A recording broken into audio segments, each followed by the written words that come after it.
Hello tout le monde et bienvenue dans cette nouvelle vidéo. Aujourd'hui on se retrouve pour tester une nouvelle collection de chez NYX.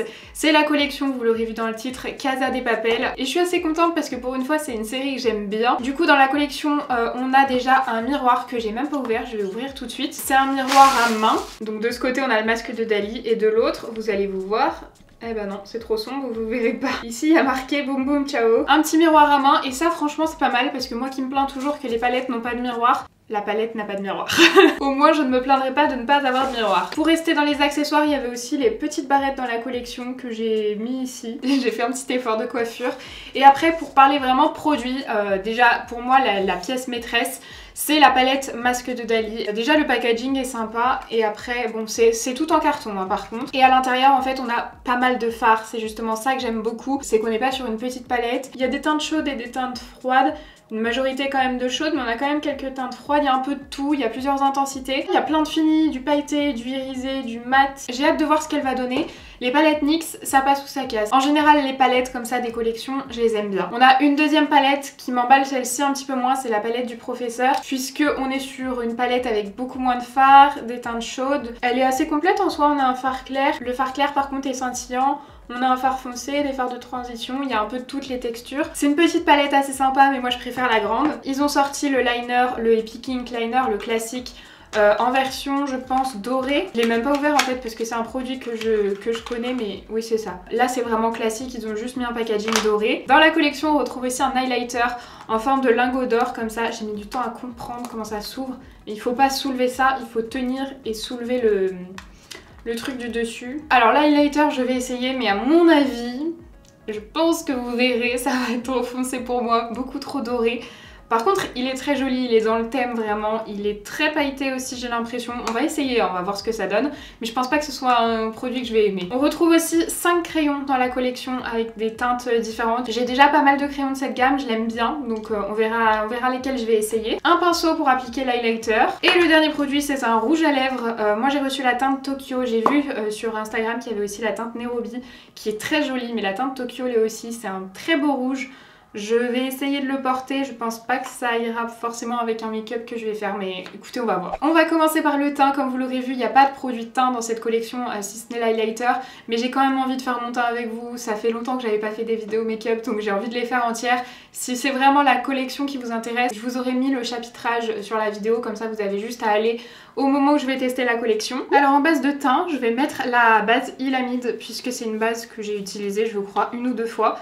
J'ai aucun souvenir de si je l'aime ou pas, du résultat. En ce moment j'essaye d'écouler un petit peu le stock de produits que j'ai dans mes tiroirs.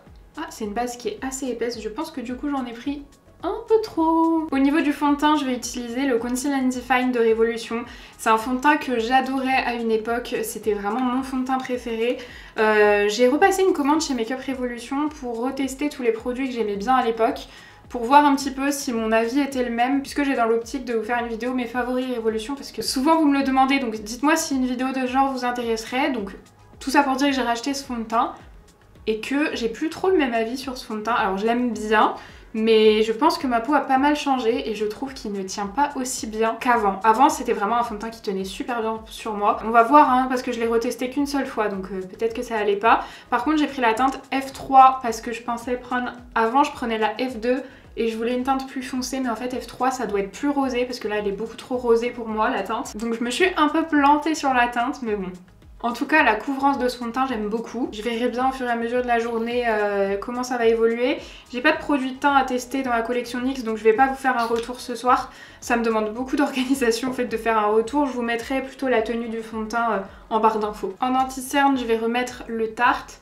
Je vais essayer d'en mettre un petit peu moins parce qu'en ce moment mon contour des yeux, je vous ai dit, j'ai des problèmes de sécheresse au niveau du contour des yeux. Et je vais prendre le Dose of Color en correcteur pour mettre sur mes imperfections parce que au niveau de la teinte, le Tarte il est trop clair. Le Dose of Color il est pas mal pour les imperfections. Je le mets aussi en anti-cerne mais justement là je suis en train de faire des tests. Voir si c'était pas celui-ci qui m'a fait mon problème au contour des yeux, j'en doute mais là j'essaye de voir. J'utilise jamais de miroir à main et franchement trop pratique.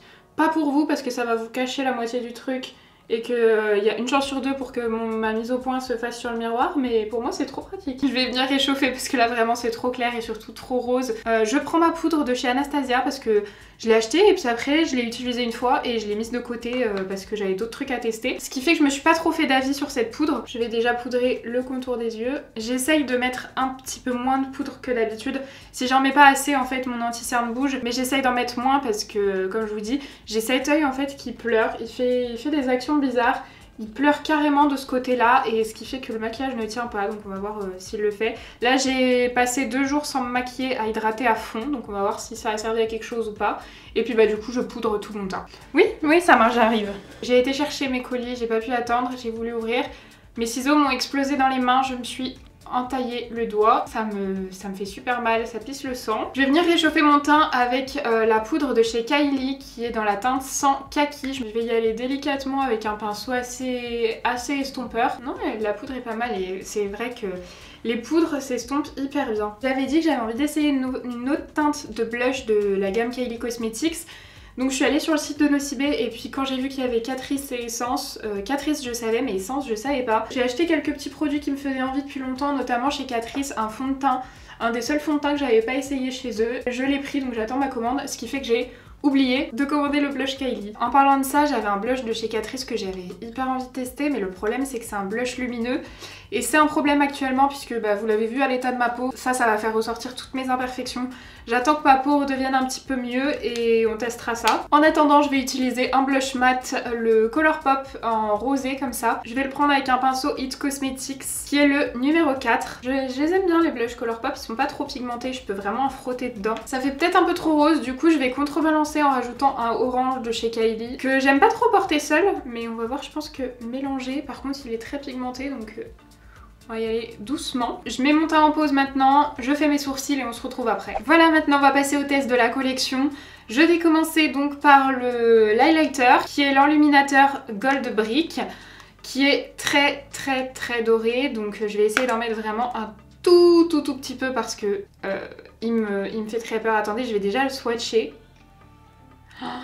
Ah oui mais non mais sur ma peau ça va pas le faire. Bah non mais j'avais vraiment comme ambition de le tester mais voyez. Alors déjà il est archi pailleté. Pour moi c'est vraiment plus un fard à paupières. C'est très joli hein mais moi si je mets ça en highlighter ça va être beaucoup trop foncé. Même en être un tout petit peu. Mais non mais là c'est pas possible, je peux pas. Ça va gâcher tout mon teint. Donc ça c'est vraiment plus quelque chose que je vous conseille déjà si vous aimez les highlighters pailletés, très pailletés. Et si vous avez la peau foncée, parce que sur une peau très claire comme la mienne, ça ira pas. Pour rester un peu dans le thème doré, je vais prendre l'highlighter de chez Vive. C'est pas vraiment un doré, mais il reste dans les tons chauds. Et il est un petit peu pailleté, mais très légèrement.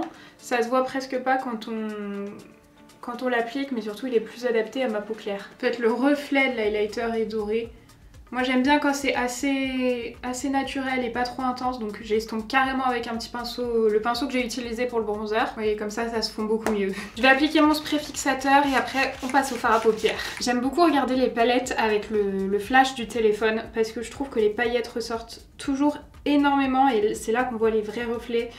Et là je me rends compte qu'il y a plein de fards que j'ai envie d'essayer, mais vraiment plein. Je vais aussi vous intégrer des swatchs de toute la palette pour que vous puissiez mieux vous rendre compte des fards, parce que je vois qu'il y a des fards irisés, des fards pailletés. Je vais essayer de faire quelque chose pas trop intense pour que je puisse porter le rouge à lèvres. Donc je vais commencer par la teinte In The Bank qui a l'air d'être un beige clair, un peu rosé par contre, mais ça a l'air d'être le plus clair. Ouais, il est rosé. Il est rosé et pas forcément assez clair pour moi, mais ça va le faire. Et ensuite je prends la teinte Press Lick que je vais appliquer en creux de paupière. Elle est un peu plus chaude que ce que je voyais dans la palette. Alors le petit point négatif de la palette au niveau du packaging, c'est que tout le contour des fards est doré. Je trouve que du coup on se rend moins compte des couleurs des fards. Comme je vous dis, je vais essayer de faire quelque chose de pas trop intense non plus, mais en même temps j'ai pas envie de vous faire un aplat d'une couleur, sinon pas trop d'utilité de faire cette vidéo. Niveau pigmentation c'est très bien, y a rien à dire, ça s'estompe très bien. Pour le moment, premier fard très bien. Avec un petit pinceau estompeur précis, c'est le Nabla N205, je vais prendre le fard Red Wine qui est plus foncé et je l'applique au niveau du coin externe dans le creux et au niveau du coin externe justement. Mais j'essaye de pas en mettre trop, les fards sont bien pigmentés hein, franchement. Parce que là j'en ai pris très peu, j'ai beaucoup tapoté pour éviter d'avoir trop de pigmentation. Et ça s'estompe sans faire de taches. J'ai l'impression que le problème avec mon œil, je croise les doigts, est passé hein, du coup, parce que là j'arrive à poser mon fard ici, mon œil ne coule pas encore. Franchement j'adore la couleur. Je garde le même pinceau et avec les deux mêmes fards je vais faire le ras de cils inférieur. Mais pareil, je me concentre sur le coin externe. Voilà du coup ce que ça donne. Franchement, le dégradé c'est fait hyper facilement. Là, les fards, j'ai adoré. Là, je vais prendre le fard Stacks on Stacks. Je le prélève sur un pinceau plat. Par contre, je vais mettre un coup de spray fixateur et je l'applique sur ma paupière, là où il y a de la place, mais pas jusqu'au coin interne. Je viendrai mettre un autre fard. Plus sur le centre, il est très joli. Là avec un spray fixateur ça se dépose très bien. J'ai pas de chute. Je finirai d'estomper, je vais prendre le fard State Secrets. Pareil, j'ai mis un petit coup de spray fixateur. J'aurais voulu mettre celui-ci en fait sur toute la paupière au lieu du doré, mais j'avais envie de tester deux fards. Ouais, je préfère la couleur de celui-ci. Et avec un pinceau estompeur, je vais estomper au niveau de la transition ici. Écoutez, c'est un maquillage des yeux très basique, pas compliqué du tout, mais alors j'ai beaucoup aimé les fards. Je trouve quand même qu'on manque d'un fard lumineux très clair. Parce que j'ai rien à mettre en coin interne. Je vais prendre le liner de la collection qui est le liner Epic Ink. Je l'aime beaucoup ce liner. Il est bien noir, il a la pointe que j'aime bien, il est waterproof, enfin vraiment tout ce que j'aime. C'est vrai que ça faisait longtemps que je l'avais pas utilisé ce liner. Il est hyper précis, hyper agréable à utiliser. Ensuite au niveau des crayons, j'ai un rouge, un vert, un noir et un beige. Là je vais faire très classique, je vais prendre le noir et le beige. Attendez, c'est peut-être pas noir, je dis n'importe quoi parce que en fait je voyais à travers le plastique. Ça c'est un noir à paillettes en fait. Je pense pas que vous verrez grand chose mais il y a des paillettes. Je voulais les mettre en muqueuse donc je sais pas si ça va bien fonctionner avec les paillettes. Mais je vais ouvrir déjà celui-ci parce que ça se trouve c'est pas un beige du coup. Si, ça c'est un beige, classique, trop bien. Même s'il y a des paillettes, je vais quand même essayer de le mettre en muqueuse supérieure. Ça marque très bien. Je vais attendre un petit peu qu'il sèche pour mettre le beige et le temps qu'il sèche justement je vais appliquer un mascara qui est le Puro Bio. C'est une brosse en élastomère.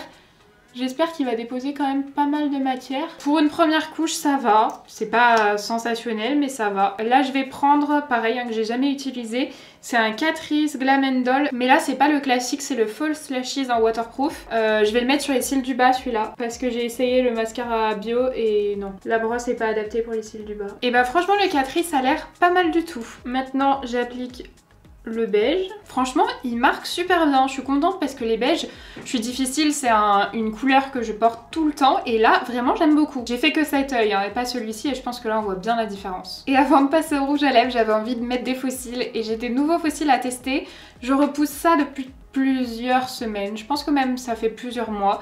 Je les ai dans mon panier de choses à tester, ce sont des faux cils de la marque Catrice. Mais comme vous pourrez le voir, ce sont des faux cils magnétique, donc moi ça me fait très peur. Agiter l'eyeliner avant utilisation, appliquer 2 à 3 couches d'eyeliner tout au long de la ligne de cils et laisser sécher 2 à 3 couches. Posez les faux cils directement sur le trait d'eyeliner et appuyez légèrement. Première étape, on mélange cette chose. Alors c'est un petit embout pinceau et du coup je vais mettre 2 couches je pense parce que 3 c'est long. Et je repasse par-dessus mon liner. Alors déjà, ça se dépose très bien le liner. J'avais peur que ce soit sec ou je sais pas quoi. Je laisse sécher avant de rappliquer une deuxième couche. Je vais en appliquer que 2 parce que j'ai déjà un liner en dessous.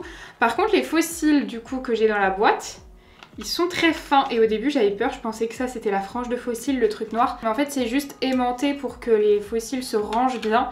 Mais en soi le faux cil n'a pas de bande noire. Il y a déjà un aimant qui est resté là-dessus, il en manque un ici. Eh ben... grande qualité de faux cils. En plus c'est même pas un aimant du milieu, c'est un aimant des bords. Ça va être trop moche du coup. Putain mais l'autre c'est pareil, en les décollant il reste.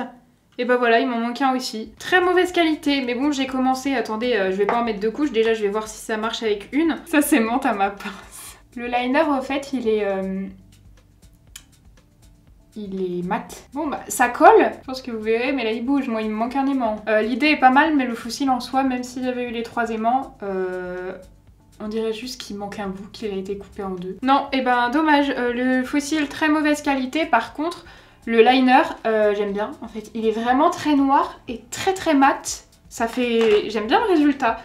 Mais du coup ça ne suffira pas, je vais mettre une 3e couche de liner. Le noir de chez Shiglam, j'ai mis un B parce que j'ai le transparent aussi et pour éviter de devoir les ouvrir à chaque fois pour me souvenir. Pour vous faire un retour, j'aime toujours carrément ce liner, mais je vous donne pas mon avis définitif puisque j'ai pas encore déterminé ce qui a irrité mes yeux. Voilà du coup ce que ça donne avec des faux cils. J'ai encore mis des Nojo Beauty, franchement je les aime trop. Je vous mets les références en barre d'infos. Là je vais m'attaquer aux lèvres, mais avant je me suis rendu compte que j'avais pas testé le pinceau. Comme toujours j'oublie les pinceaux. Je vais rajouter de l'highlighter. J'aime beaucoup la forme, il est assez précis parce que moi j'aime pas quand ils sont trop gros. Je vais en rajouter un petit peu par-dessus. Alors le pinceau il est assez ferme, il est pas hyper fluffy, il est vraiment assez ferme. Maintenant on va passer au rouge à lèvres et comme je vous ai dit ce sera la teinte Tokyo qui est un très joli rouge, c'est un mat assez confortable, enfin il a l'air assez confortable. Attendez, je cherche juste un crayon qui aille bien avec. Je vais prendre un crayon qui est le Essence 14 Femme Fatale. Et je vais faire le contour. Il est hyper crémeux, je l'ai depuis des années, il est super bien ce crayon. Voilà, j'ai fait le contour au crayon et je vais appliquer le rouge à lèvres. Oh, la teinte est parfaite par rapport au crayon. Franchement, il est hyper joli le rouge à lèvres et il reste hyper confortable. Il est mat, semi-mat visuellement, mais alors il est confortable comme un crémeux franchement. Et j'ai les lèvres extrêmement gercées, Enfin ce matin je saignais encore tellement elles sont gercées. Ça se voit pas, dans le sens où ça fait pas des amas de matière, enfin ça fait pas des trucs horribles. Pour vous faire un petit bilan, là j'ai pas eu de flop, si ce n'est si l'illuminateur, enfin c'est même pas un flop puisque je l'ai pas essayé. Pas besoin de l'essayer pour savoir qu'il ne me va pas. Attendez, je vais essayer de poser l'highlighter avec le pinceau pour voir un peu ce que ça peut donner. C'est extrêmement jaune et extrêmement pailleté, je pense que vous le verrez. Ça c'est absolument pas une teinte qui ira à tout le monde, donc pour moi ça c'est quelque chose qui me correspond pas. Par contre la palette j'ai beaucoup aimé, le liner comme d'habitude j'aime beaucoup. Par contre le liner je l'aime beaucoup à l'utilisation, mais c'est vrai qu'à la fin je l'ai pas racheté, je l'ai racheté plusieurs fois, au moins 2 ou 3 fois, mais j'ai arrêté de l'acheter puisqu'à la fin il fait des petites gouttes.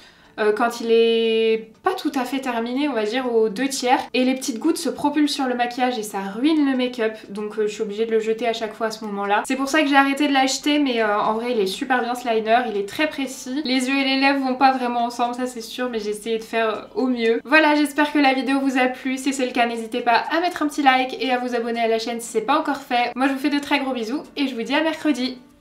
Bye!